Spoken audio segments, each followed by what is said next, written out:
put this on. Everybody, welcome. Hey, Quita. Hello, hello. So there was one more person backstage. Can Shireen is here too. There she is. There she go.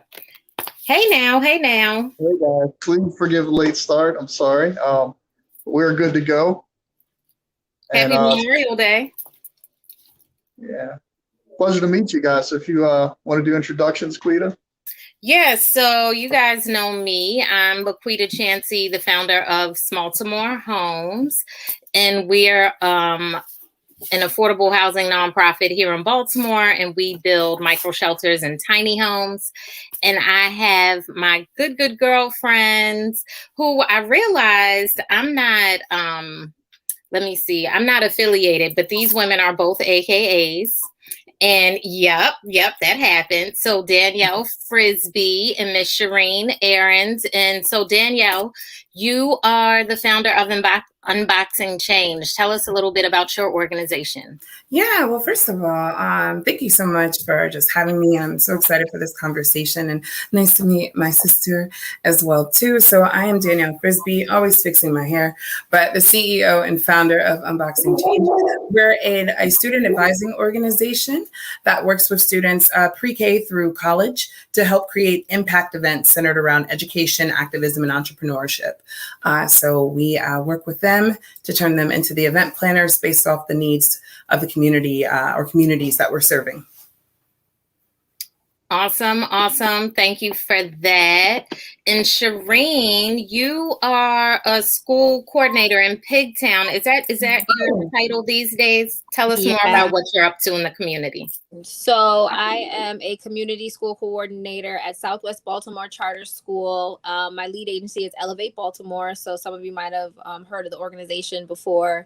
We pretty much work with people in our school community and the community to deal with anything from financial assistance to dealing with food stability to dealing with helping parents who need like information on like trying to improve their credit to GED programs to any sort of thing that the families might need to be at their best for their children in our school community. And we also do things for our kids. I know we're in the middle of the pandemic still, so we're still doing hybrid at our school. So the hope is that we're going to be bringing a lot more people back in person, and that way we get to bring other resources that are in-person resources like athletics, like theater, like drama, different things to start building enrichment programs for the kids, whether it be STEM or anything like that on a regular basis. So that's something we're looking forward to. Awesome. You guys sound like problem solvers over there. Definitely. You know, those are the types of people I hang out with, movers and shakers. I wanted to mention, both of you have volunteered with Smaltimore Homes. And Shireen, have you been out to the food distribution? Yep. So you've been out to the food distribution, but I know we've actually worked on other projects together, like the community baby shower. Yep. And I think, is that where you two met? Because I know, Shireen, I tricked you into just staying one time when we were doing blessing bags. It was a Mother's Day blessing bags, and you ended up blessing a bunch of our families in our neighborhood. And from there, I think and then I started volunteering with your Smaltimore Homes and coming out to the tool bank. And then we did have the community baby shower, which I believe, I'm not too sure exactly when. I think that might have been when I did meet you. I think with Danielle, I think we also met each other at another point where you donated a bunch of items. I want to say. Oh, yeah, for Brick and Rose, the Brick and Rose exchange when the pandemic first started. Yeah. Remember you were looking for Bianca, like I helped you connect Shireen with. Yeah. I remember. Yeah, sorry. I don't remember all the names, but that definitely happened. But yeah, so I thought that was really cool though. When I'm I think when I first met Shireen, she was just coming to drop off some stuff like, hey, heard you guys were doing blessing bags. Here's some items. And I was like, okay, great. You can go over there and you can start sorting stuff and putting stuff in bags.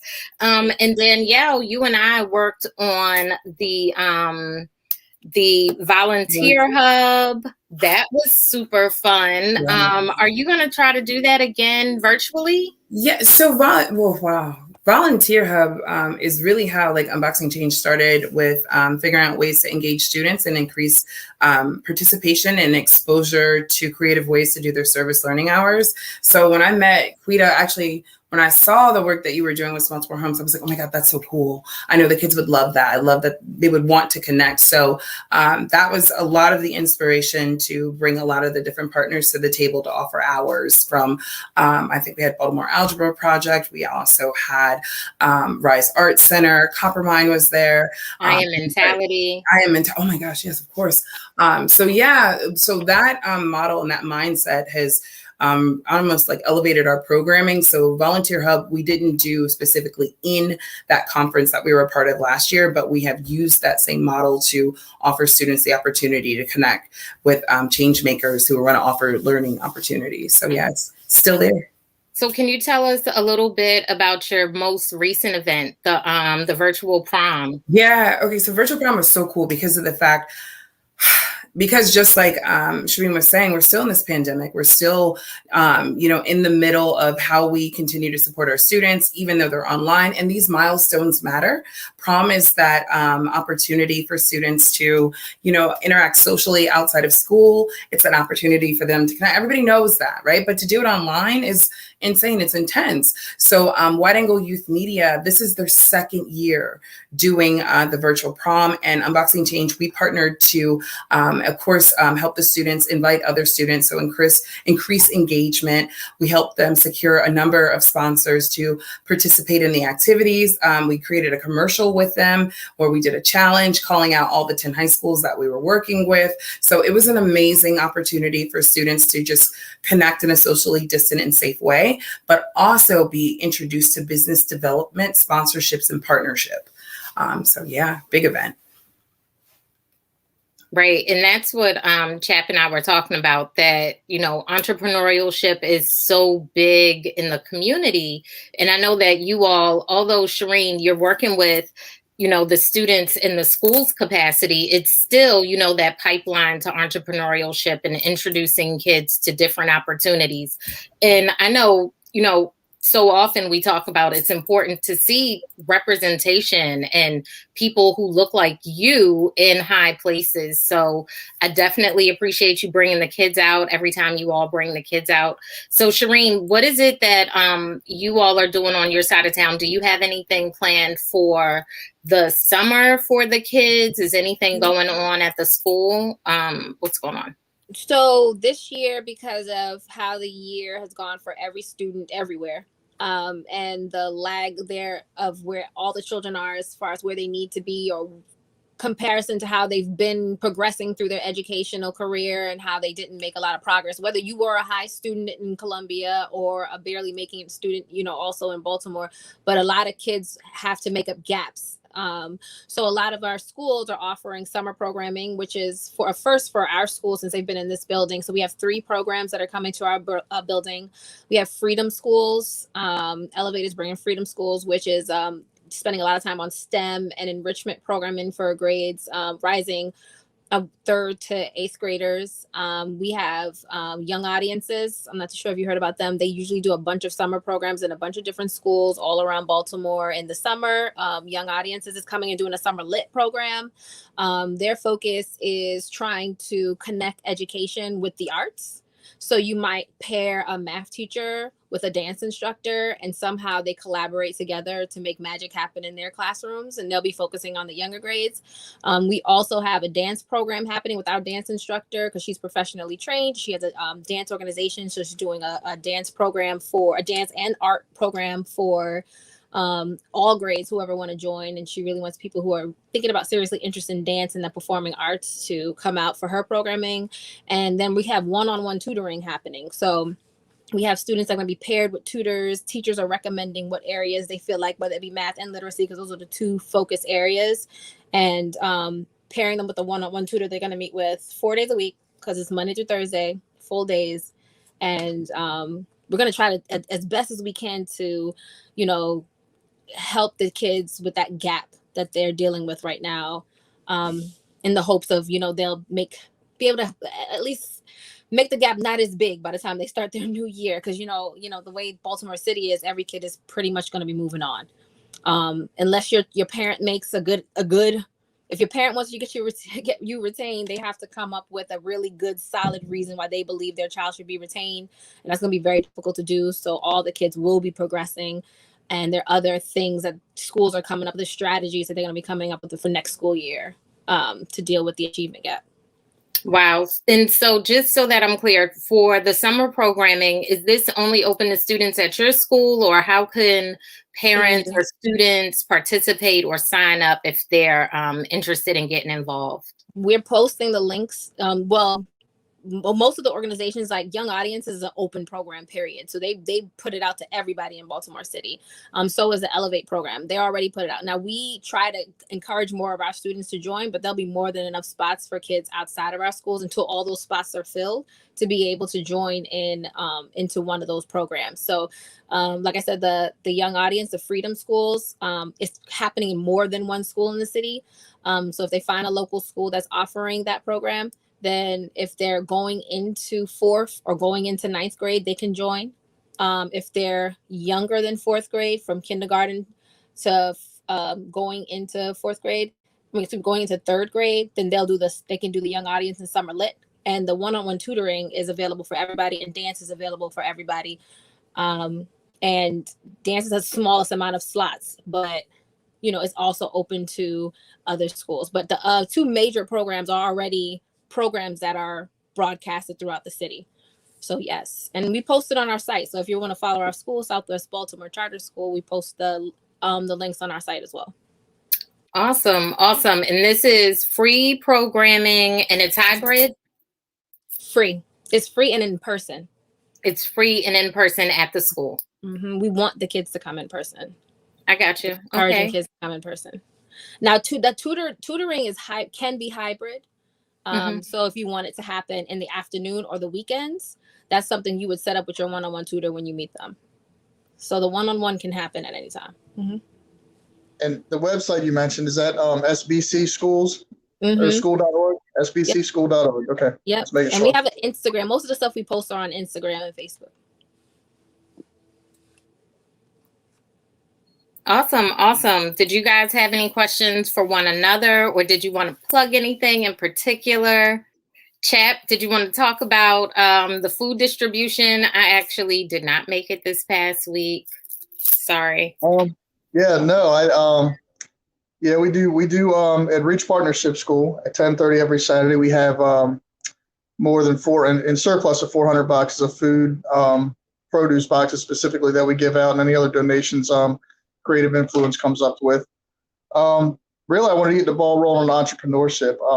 It's been really, I guess, confirmed over the past couple of weeks. It's just the way that God speaks to me. It's been confirmed just through several conversations with people and yourself as well, that somebody told me you'll never get rich working for someone else. And even if your goal is not to get rich, to be empowered, it takes money. To make change, the changes we need to see in our city and beyond, it takes money. And I think just the emphasis that I've been receiving past couple weeks is on education, and education specifically directed towards entrepreneurship. I grew up in Baltimore City. I don't look like everybody else, but I grew up in Baltimore City, and had I had someone just grab me and say, "Here's how you do this," we'd be in a lot better shape.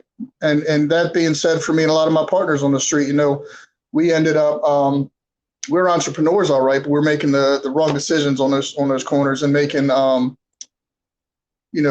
more like a survival mentality rather than a thriving, empowering entrepreneur mentality. And so the past couple of weeks, you guys are the experts at that. I tell people, I'm real good at connecting people. I'm not real good at making the money. but I need my kids to follow you, be by your side while you're doing what you guys do, and just see how it's done. It's that simple. You don't necessarily, I don't feel like necessarily the programs are amazing. Don't get me wrong. But even if you don't, a kid isn't interested in the program, just grab them up on your hip and take them with you when you're throughout your day, throughout your weekend, throughout your week. Show them what it looks like. That's what I need. I need these guys to see how to create their own wealth so they can make the changes they want to make without begging for permission, without begging for money, without, with power, with empowerment. And that's, I'm really excited to have you guys on the show to be able to speak on that, because I don't have a lot of experience with that. But everyone out in the city, when I'm out, doing different various community service in different communities, everyone who's leading the charge, everyone who's I'm there to help them, are all entrepreneurs. They're all doing things with their own money. They're not asking nobody for nothing, and they're out there doing good things. So I think it's so important to hand that torch off and make sure we can reach as many people as possible. Don't have to be young people, period.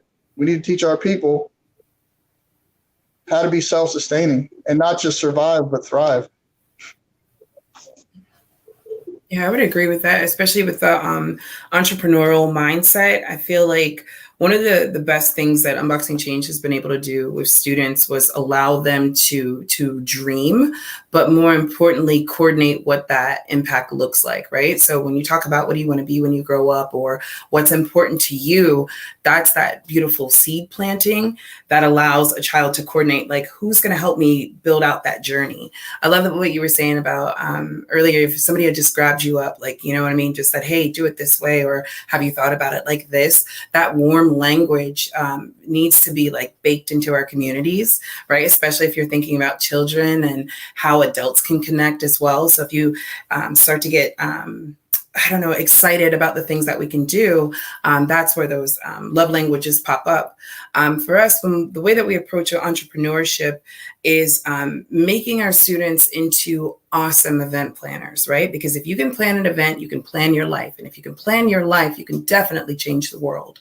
So offering opportunities for them to see how pieces come together in their backyards and then around the world helps really start the conversation about why business matters and what does it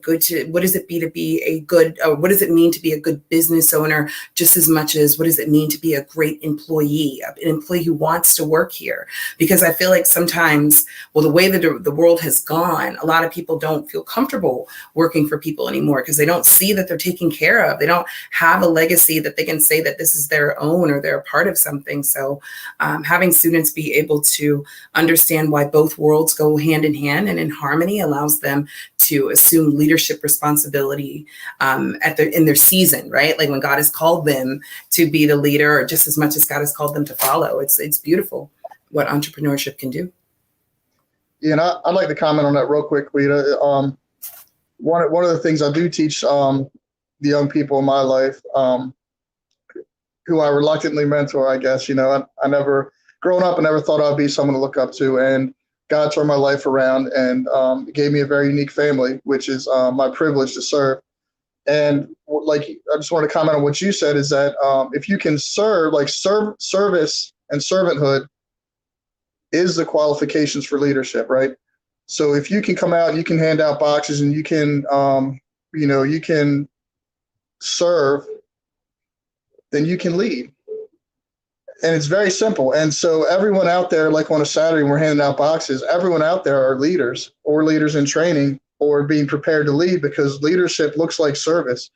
Leaders aren't, they don't do a lead. I'll say people in position do things for a check, but leaders don't do it for the check. They do it to serve the people they're leading, right?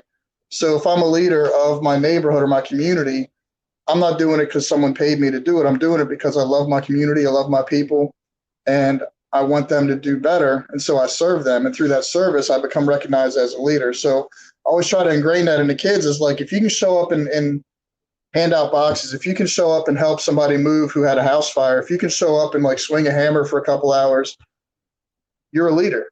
you're serving your community, and the more that you do it, the more you're recognized, and the more relationships you build, the more skills you build, because you're doing all these different things.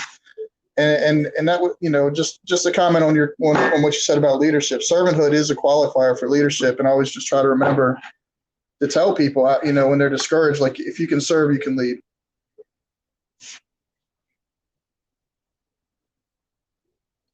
So.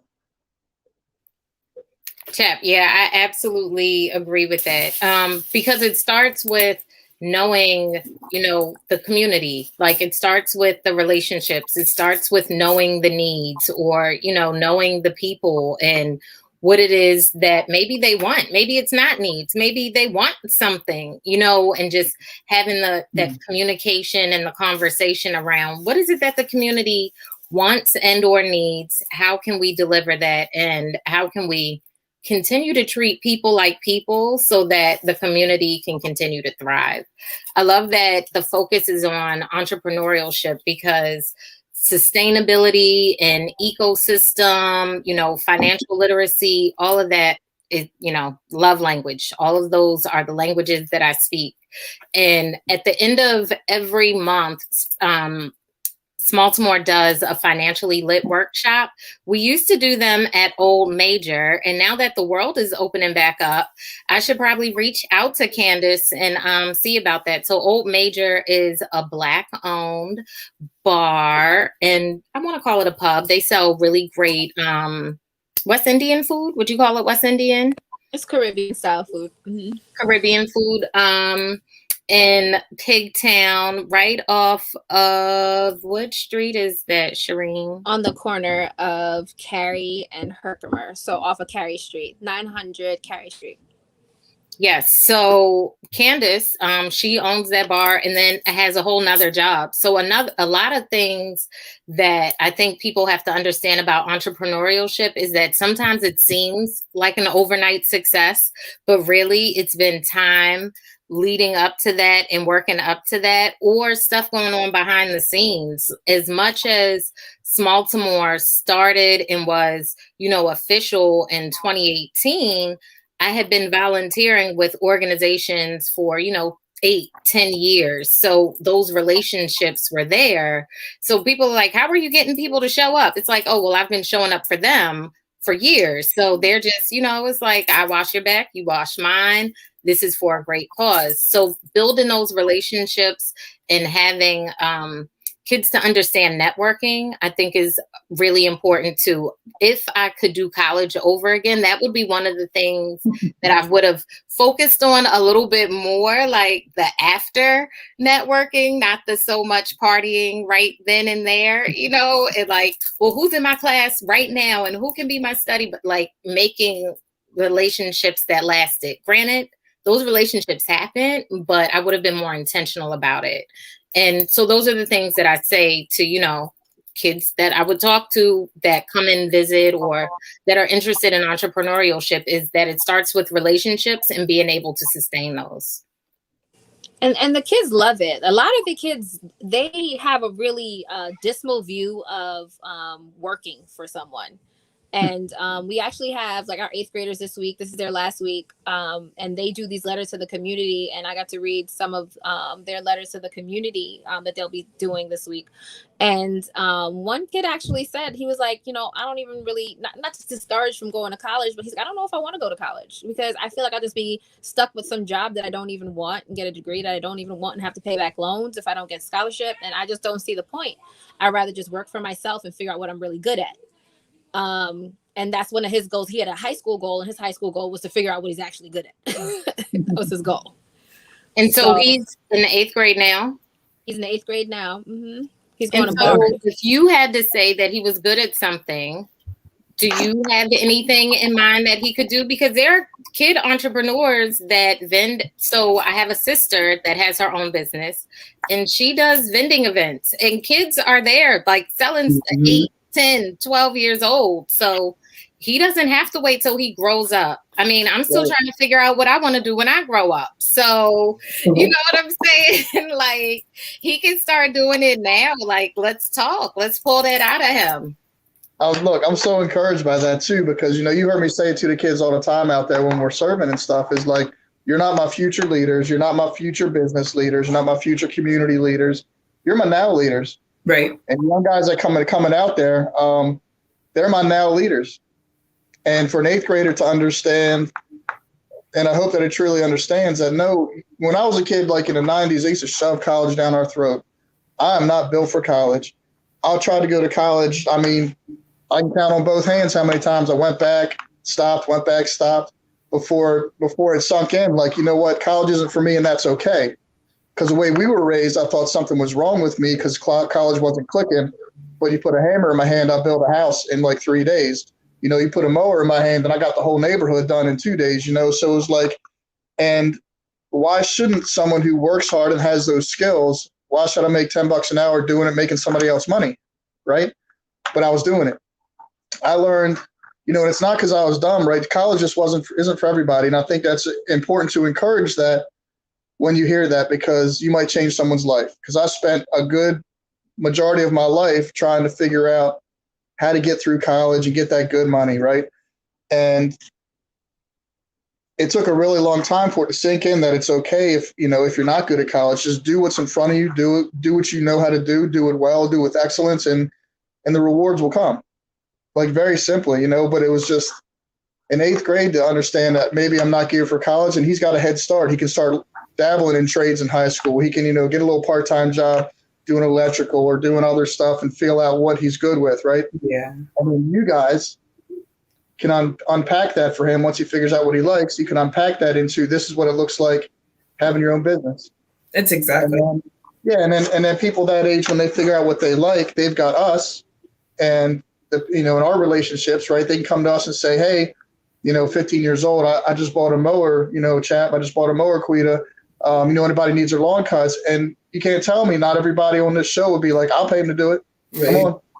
And that's all it is. It's relationships. It's supporting that spirit. And Quita, I wanted to back up and comment a little bit real quick, and I'll let you guys talk. I'm sorry.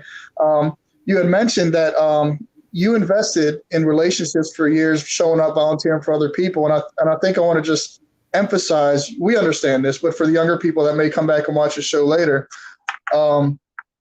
it's not transactional. It's not, I'm not showing up so you'll show up for me. It's, you show up because it's the right thing to do, and you're serving the community, and you find someone who needs help serving the community, and you just jump in.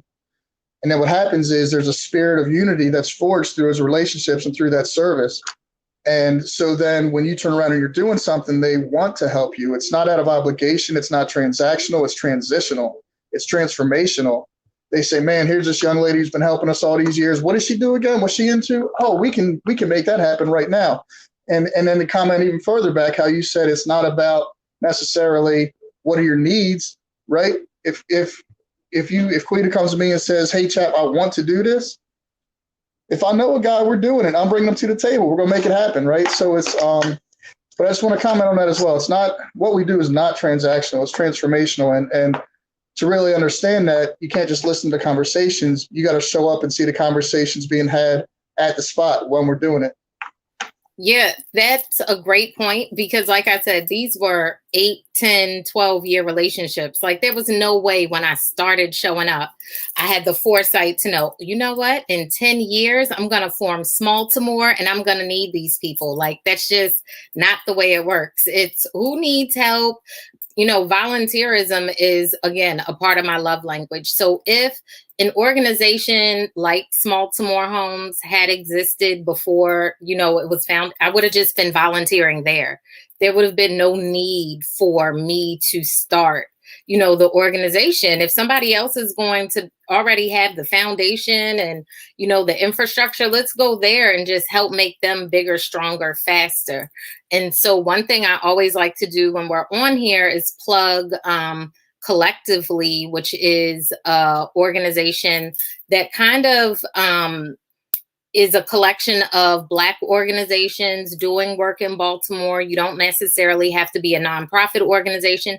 And when I think about it, I'm not sure that you have to be a completely Black organization, Chap. Like, you might be able to get on there with PowerFest now that I think about it, because it's really about organization. So go ahead and check out Collectively. But I know when I'm talking to people, they're like, I really want to start an organization that links other organizations together. And it's like, they already exist. It's just a matter of marketing and, making the right connections.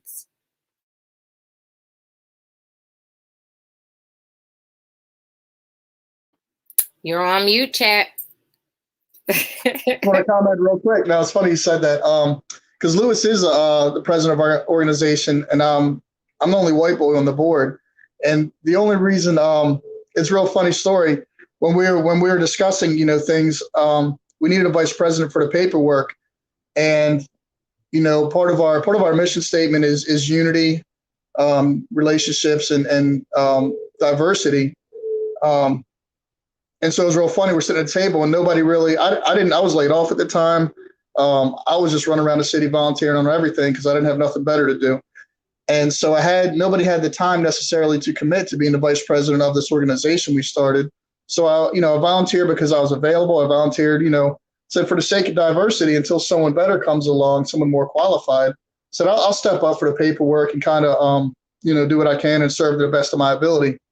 And now it's like 3 years later. So, and it's funny because we've reached out to certain groups who are, and I just introduced myself to you guys a little further. I'm from Northeast Baltimore, born and raised. So I tell people, like, don't let this fool you, right? It's my city, man. I love our city. I love our people. And we've gone to, we've shown up to help and serve other people with Black Lives Matter and different initiatives focused on African-American and Black lives. And we've been shut down because they see me first before they meet the rest of the board and the rest of the people and young people in their 20s and the progressive Maryland-minded people specifically.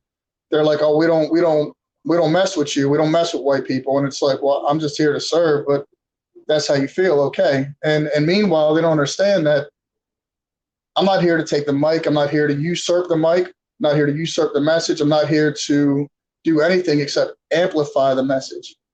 Right. I'm an ally. Right. So I'm here to give you the mic while I got it. I'm here to give you what you need to be heard. And so we see that a lot actually with the younger groups is that,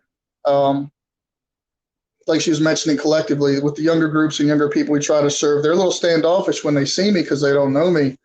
And so I understand the hesitation. But for sure, we're definitely a Black owned and operated nonprofit. I was just going to say that, well, to comment on what you were just speaking about, and then to answer the question, it starts with representation, right? And then also creating as many exposure points as possible for community to connect, especially when there's been challenges historically. That's the only way that everyone is going to be able to understand what God is calling us to do right now, right? Like right now in this moment as leaders, right now in this moment as change makers and creators, how do we connect? One of the best ways that Unboxing Change has been able to do that and how you can connect with us at the same point is we've done a series of pilots over the last year and a half because, of course, the pandemic changed and everything and made us go virtual. But that was awesome because we were able to really, truly service pre-K through college by getting in these classrooms, getting into these after-school programs and community groups to just be a face and a voice. I completely agree with you both about not necessarily reinventing the wheel. We here, so one of the ways that you can connect with us is over the summer is for our Summer Fund series. So it's Summer Fund. The reason why it's Summer Fund is that we are popping up and pulling up on these existing opportunities, these existing programs, these beautiful camps that really just need some support. We love to give gifts because they're based off of those needs. So as many places that we aspire to go over the summer, it is in support of those that have took the time to service and support the neighborhood.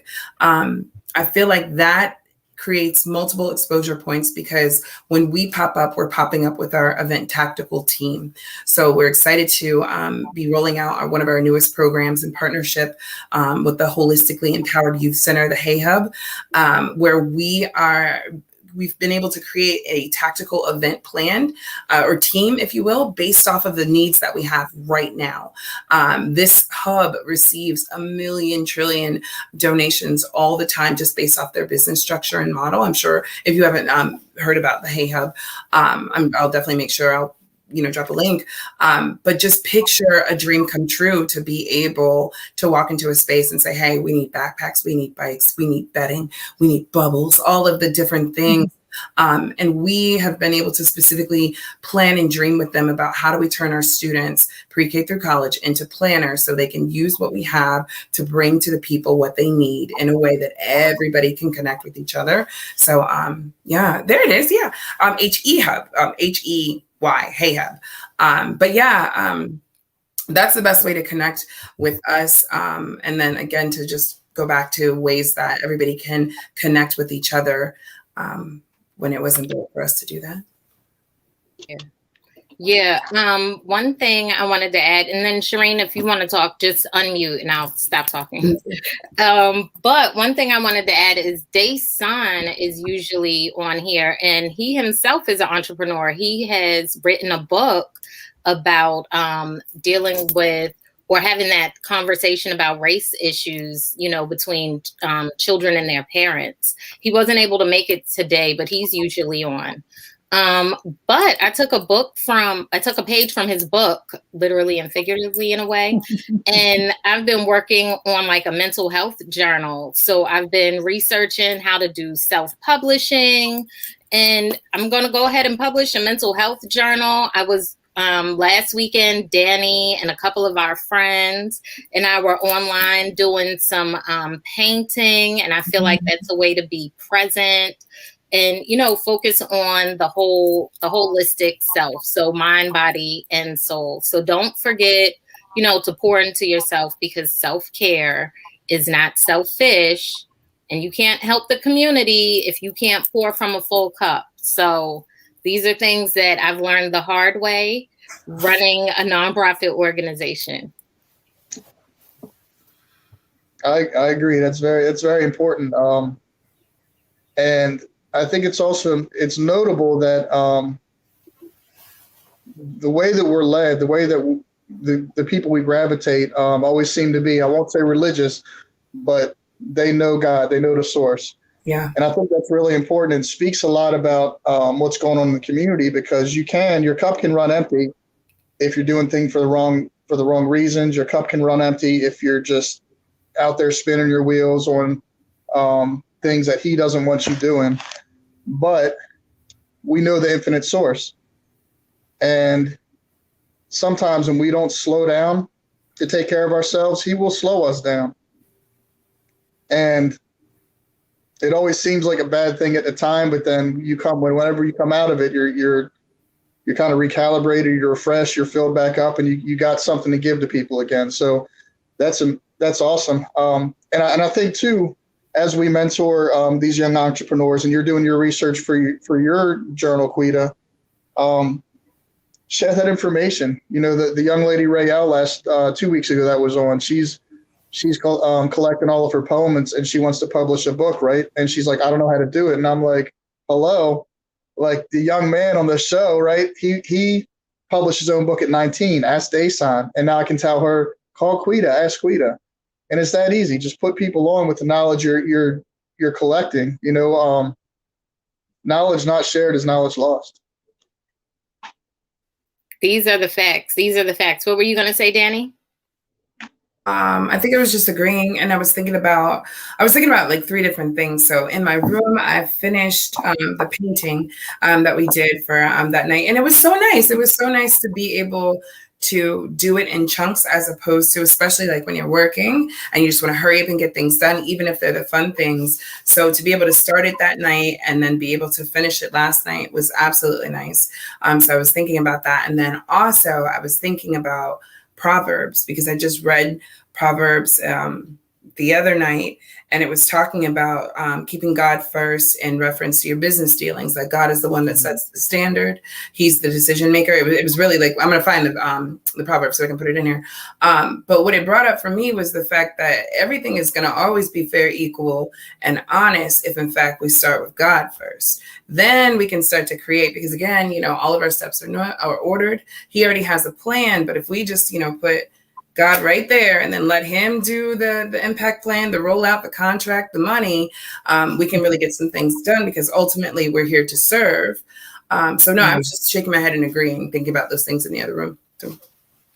I agree with the both of you too. I mean, I think everything you're saying on both sides, and talking about how we, in a way, we just connect with one another, because no one person can do one thing. There's no such thing as a jack of all trades, depending on no matter how badly you think that can happen. You have to utilize resources from other people around you, use their strengths. And I love when I see people who understand how to utilize each other's strengths, as opposed to becoming in as foes, thinking that we're in a competition. We're not in a competition. There's something that you know how to do really well, and I know how to do really well. And if we come together, it'll make magic. I feel like that's something that people need to understand a lot. So that I get that all from all of this. Yeah. You're preaching. That's why it's so important for us to just embrace unity, because you can't do it all. I can't do it all. I don't know what you can do, but I can, right? So you caught me off guard with that, because I'm so encouraged to hear that. Like, I don't have to do everything. Thank God. Right. I mean, but even if you could do everything, you should not. Yeah. Even if you are capable. And I think that's what we have to learn. Like, oh, well, I can do that, so I will do that. And it's like, no, that is not. First of all, you resent doing it. You're procrastinating. It's not going to be your best. Somebody else can probably do it better and faster. Like, there are things that just because we can, we need to learn that we should not be doing everything and always so ready to throw on a cape every now and again. Not that it's no, but I know somebody else. Yeah. You know what I mean? Like, just share the resources, share the all of it. Share the resources, share the source, share the work, the wealth, the knowledge, all of it. Mm-hmm. I agree. It's that spirit of collaboration and just allowing that to take over. I know for the way that Unboxing Change thinks is, how can we support nonprofits? Like, how are we helping them reach their goals, using that same model and mindset for our schools, as well as our entrepreneurs that have decided to take community impact by way of business development very seriously. Being like, okay, I want to host an event, I want to sponsor an event, I want to reach some families, is a very big decision, and it does require dollars as well as partners and a lot of preparation. But if it is centered from a place of let's help everyone reach their goals as humans, as citizens, as future leaders, you can get some things done. You can really, really get some things done without feeling isolated, or that you must compete, or your balloons are bigger than the next person's. It's crazy.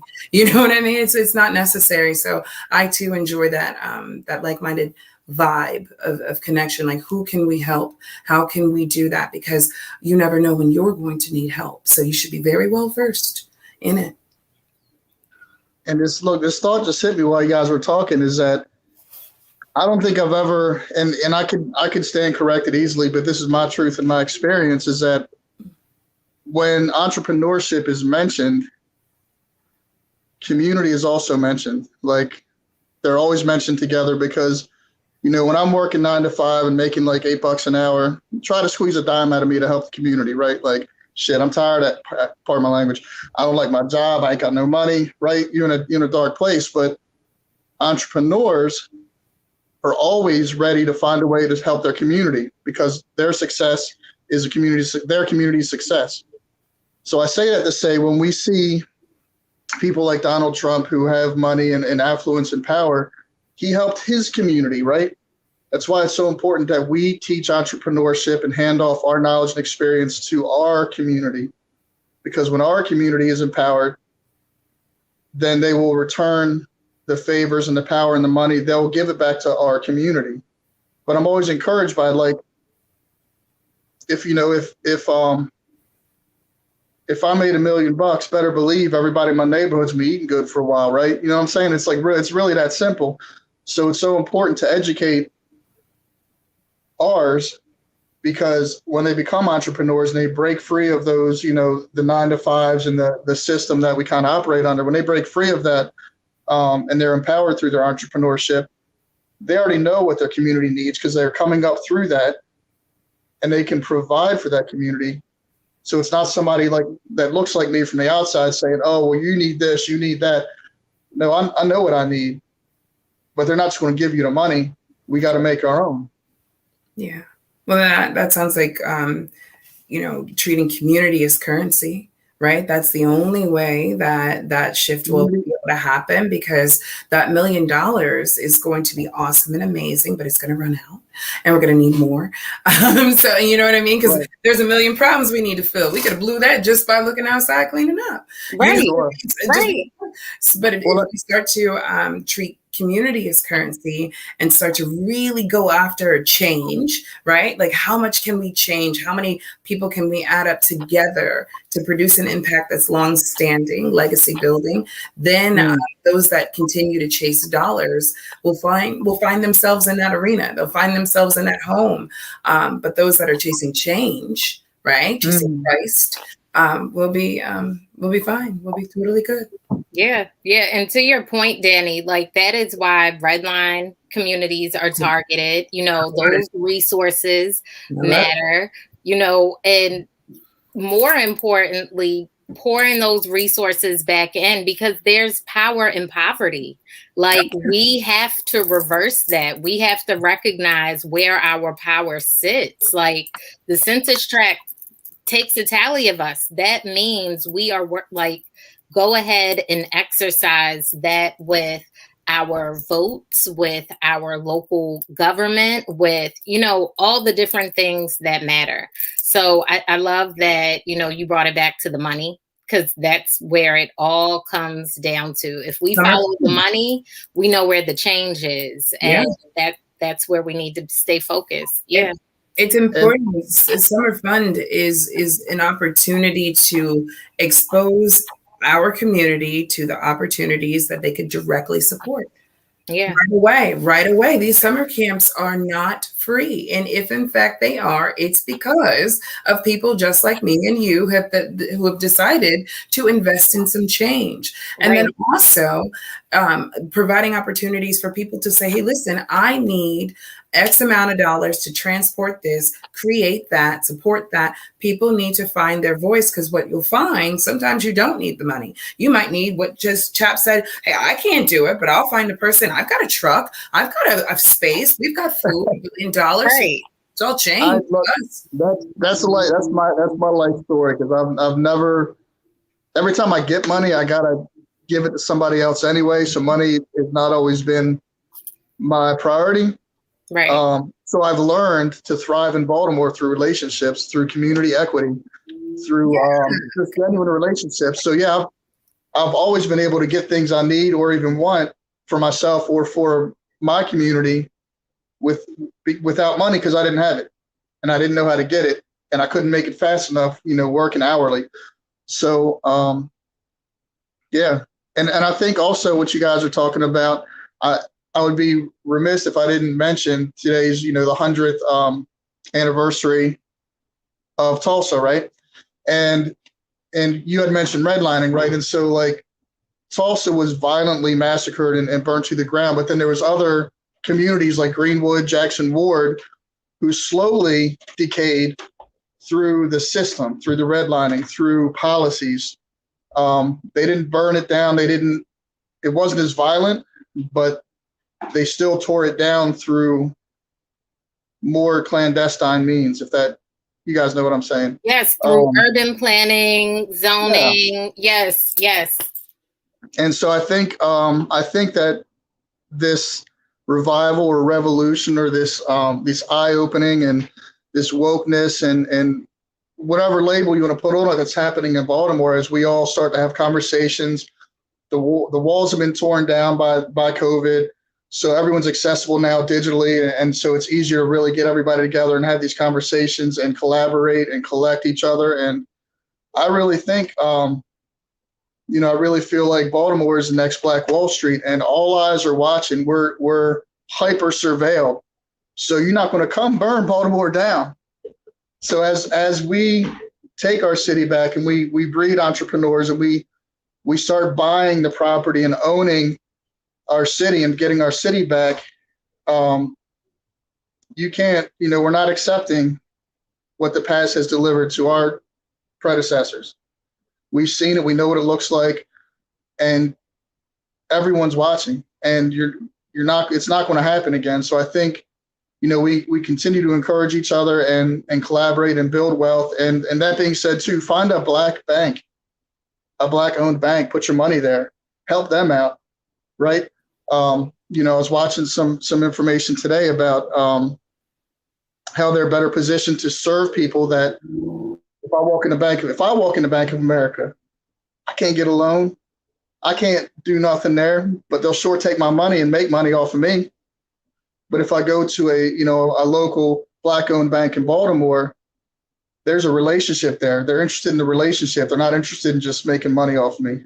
So as we breed our entrepreneurs, I think it's also important to teach them to invest our money in our community.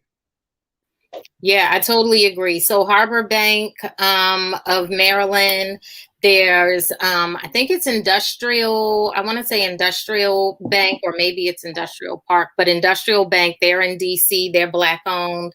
And then Heritage Bank, Industrial Bank, and then Heritage Bank in Richmond. So those are like three that, depending on how close you need your money, that's how that works. But I think that was great that you even plugged that, because each level, we need to address it all. Like the communities need to matter. Black communities need more money. Black lives matter. Black communities need to matter. And those Black dollars matter. And as long as we continue to understand the dynamics of our power, and that all that we need is really right here. Like, we don't need permission to be great, because our greatness exists. Like, we just need to just let it flourish and keep it moving. One thing I wanted to plug was Dr. Lawrence Brown. He wrote a book about Baltimore called The Black Butterfly, and it talks about redlining in Baltimore in the historical context. And then there's also solutions in there. And, shameless plug, your girl's in there. So my name is printed in like a real book, y'all, like that happened. So but Dr. Lawrence Brown, Morehouse grad, so Spellhouse. And I know we're supposed to be wrapping up soon. So Danielle, if you want to tell everybody how to get in touch with Unboxing Change, although I see it right there on your name. Yeah, go ahead and plug that. It's fun. So the best thing about this, right, because of beautiful friends like Quita, typically Unboxing Change will get in contact with you when we recognize your impact, your need, your support. We reach out. We coordinate from there, but you can find us right now on Instagram. We're not public as of yet. We don't go public until 2022. So we're in our pilot series, right? So there's a number of schools and students that we have had the opportunity and community programs and churches that we've had to be able to work with over the last year. So with that being said, you can always find us on Instagram. That's where you'll be able to see snapshots of our events, as well as how we've served in the past. Our partners are the ones that usually tag us in their Instagrams and their posts. And as I said, we'll go public in 2022. We will find you. So rest assured, but if you need something now, please let us know. Get in contact with Quita. Of course, you know what I mean? Let us know, or you can find us via Instagram. But we'll see you. Thanks for that. Shireen, did you want to wrap up with anything? No, we're Southwest Baltimore Charter. If you are interested in trying to do some things with kids from pre-K to 8, that can bring some sort of enrichment or something that would help them grow entrepreneurially, or help them with anything from mindfulness to sports and connecting any of those things and volunteering and doing service in the community and service work, if you're interested in doing any of that with our school, then you're more than welcome to reach out to us at Southwest Baltimore Charter. I'm the community school coordinator there, so they'll know who. I hear a little kitty sipping paint coming on. Wait a minute. We're going to be sipping juice, apple juice, kids. There we Okay. go. Quita, Shireen, wait, did we do snacks? Like, is that from? Oh, yes. And Shireen Is that how we brings know the snack. from snacks? Then, yep. Sorry. I'm going to go on mute. Go ahead. Go ahead. It's just, go ahead, Shireen. At that time, I wasn't the coordinator. Oh my goodness. But listen, so that's why, again, we always find you, I tell you. But what's interesting, that's why, well, so since Snacks has graduated into 19 other programs. All right. So Let's I'm connect. sorry. I just remembered that, like, I disconnected again because I had written it down. I was like, okay, I'm going to reach out to the school, but I'm like, wait, don't I know them? Yes, I do. Baltimore. Wow. Amen. Okay, yeah, reach out. Now I'm more in a position to like just bring things in. Oh yeah, that'd be we will awesome. be there. We'll see you very soon. Yep. That's so great. So Shireen's still looking for programming. Danny is always looking for funding. So is Baltimore Homes. So is Power Fest. Chap, did you want to close us out? Did you have anything to add? I'll just say peace. No, just thank you, ladies, for your time this evening. I know it's a holiday.